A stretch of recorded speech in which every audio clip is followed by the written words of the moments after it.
of technology partnership that have been identified in the joint statement as a direct result of the discussion between the two leaders earlier in the White House.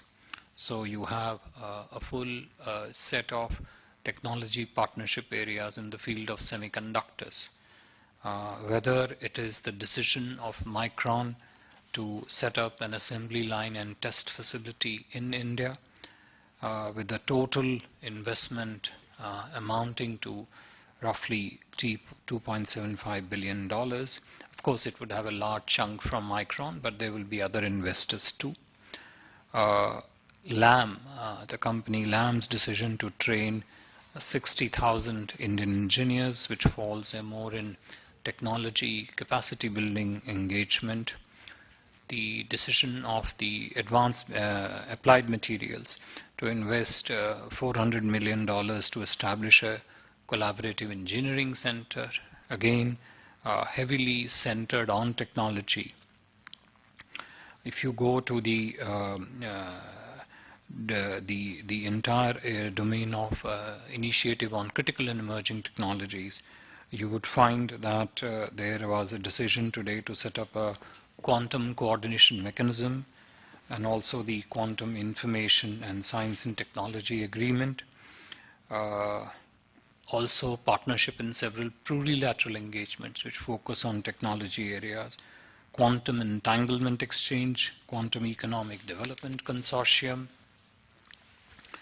a research partnership program under the US-India Science and Technology Endowment Fund, which focuses more on joint development and commercialization of AI and quantum technologies.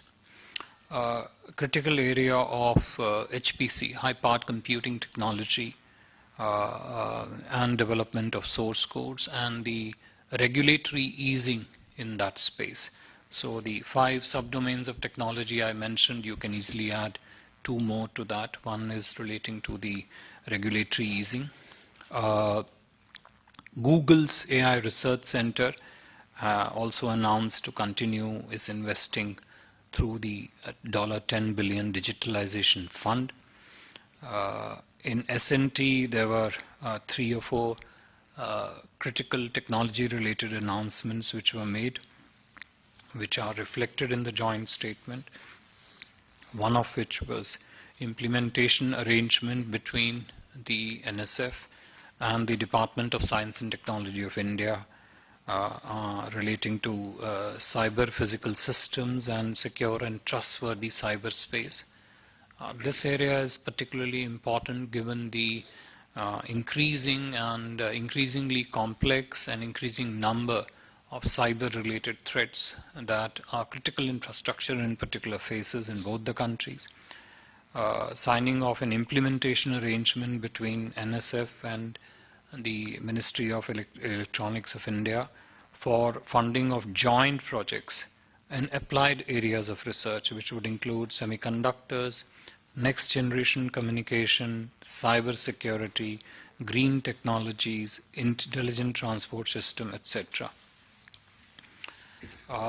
Technology space then also continues into defense, where one of the landmark announcements done earlier this morning by GE was the signing of an MOU with HAL for production of GE 414 aero engine for the India's light combat aircraft. There was also an announcement on India-US Defense Industrial Cooperation Roadmap, which also has a heavy segment of technology. There are then technology-related announcements in the field of energy. There are good 6-7 of them.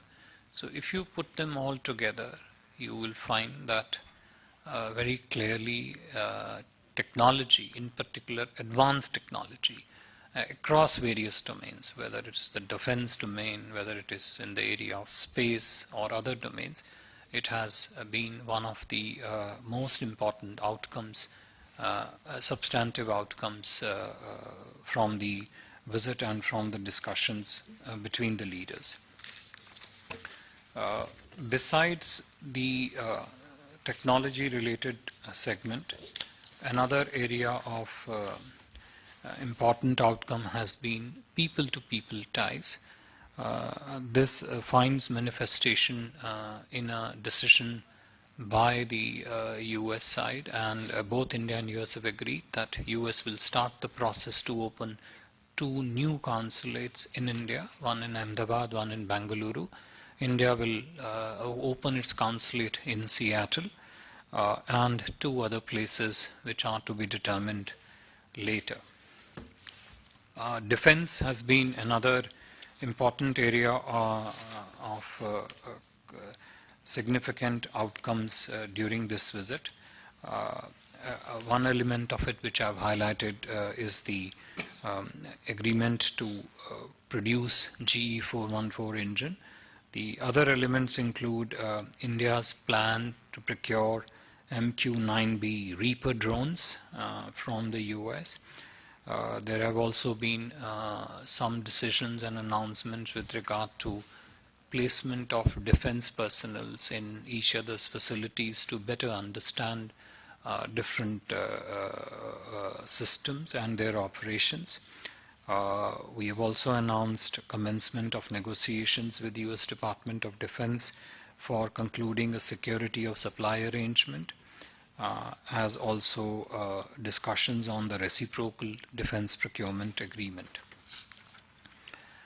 Energy, as I mentioned earlier on, is another area where we have seen significant and considerable number of outcomes, and these are all available for you to see in the joint statement. Trade has also been another focus area of priority discussions between the 2 countries, and that also featured in today's discussion. Now, one of the key elements in this has been that out of the 7 WTO disputes between India and the US, there has been a resolution for 6 of the outstanding WTO disputes.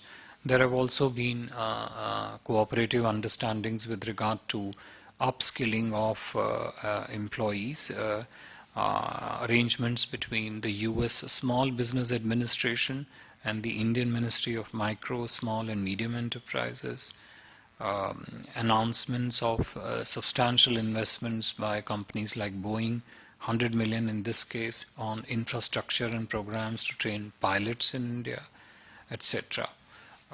So a fairly important set of announcements. Space, that has been another area which has seen important outcomes being announced today. The one in particular needs mention is the signing by India. Ambassador Sandhu signed it yesterday, is Artemis Accords. India has become signatory to the Artemis Accords, which would essentially open up a new area of partnership between Indian Space Research Organization and NASA and other relevant entities for cooperation in the field of outer space, in particular relating to exploration initiatives on Moon and other outer space objects.